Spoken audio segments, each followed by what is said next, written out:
ઇયરફોનમાં મગ્ન ડમ્પર ડ્રાઈવરથી મોટો અકસ્માત ટળ્યો. બેફામ ડમ્પરો સામે કાર્યવાહી કરવાની લોક માંગ તેજ.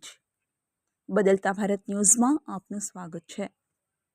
બોડેલીના અલીપુરા ચોકડી પાસે આજે રેતી ભરવા જઈ રહેલા ડમ્પરે બાઇક ચાલકને અડફેટે લેતા ગંભીર અકસ્માત સર્જાયો હતો.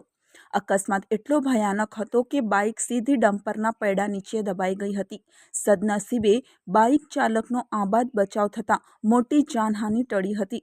અકસ્માત વિશે આસપાસ હાજર લોકોએ જણાવ્યું કે ડમ્પર ચાલક કાનમાં ઇયરફોન પહેરીને ડ્રાઇવિંગ કરી રહ્યો હતો, જેના કારણે લોકો બૂમો પાડતા હોવા છતાં તેને કંઈ સંભળાયું નહીં અને બાઇક પર ડમ્પરના ટાયર ચડી ગયો.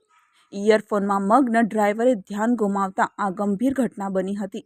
આ બનાવ બાદ વિસ્તારમાં ભારે રોષ જોવા મળી રહ્યો છે. બેફામ ઝડપે દોડતા ડમ્પરો અને મોટા વાહનો સામે સખ્ત કાર્યવાહી કરવાની લોક માંગ ઉઠી છે. થોડા સમય પહેલા બોડેલીના તાંદલજા વિસ્તારમાં હિટ એન્ડ રનની ઘટનામાં 3 લોકોના મોત થયા બાદ લોકોનો ગુસ્સો વધુ ઉગ્ર બન્યો છે. વારંવાર સર્જાતા આવા અકસ્માતોને પગલે સ્થાનિકોમાં સલામતી અંગે ચિંતાનો માહોલ છવાયો છે. બોડેલીથી MS સૈયદ, બોડેલી, છોટાઉદેપુર.